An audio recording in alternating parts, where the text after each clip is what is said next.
জাতীয় ঈদগাহ ময়দানে সর্বসাধারণের সঙ্গে ঈদের জামাতে অংশ নেন অন্তর্বর্তী সরকারের প্রধান উপদেষ্টা ডক্টর মোহাম্মদ ইউনূস।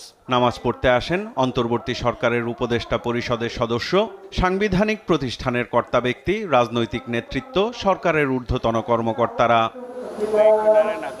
নামাজ আদায়ের পর দেশবাসীকে ঈদের শুভেচ্ছা জানিয়ে শুভেচ্ছা বক্তব্য রাখেন অন্তর্বর্তী সরকারের প্রধান উপদেষ্টা। ঈদ দূরত্ব ঘোচানোর দিন, নৈকট্যের দিন, ভালোবাসার দিন। আজকে একটা অটুট ঐক্য গড়ে তোলার দিন এবং আমরা স্থায়ীভাবে এই ঐক্য গড়ে তুলতে চাই। ঈদের জামাতের এটাই আমাদের কামনা। ছাত্র জনতার অভ্যুত্থানে আহত ও নিহতদের স্মরণ করেন প্রধান উপদেষ্টা ডক্টর মোহাম্মদ ইউনূস।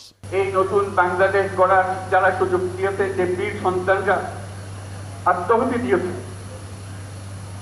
আল্লাহ যেন তাদের রুহের মাগফিরাত দেন, তাদের শান্তি দেন।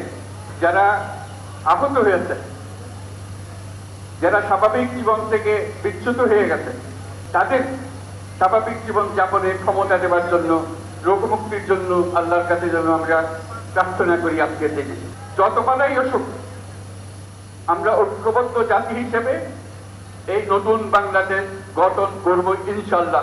দেশের অগ্রগতি, সমৃদ্ধি সহ মুসলিম উম্মার শান্তি কামনা করে দোয়া ও মোনাজাত শেষে কোলাকুলির মধ্য দিয়ে পারস্পরিক ঈদের শুভেচ্ছা বিনিময় করে সাধারণ মানুষ।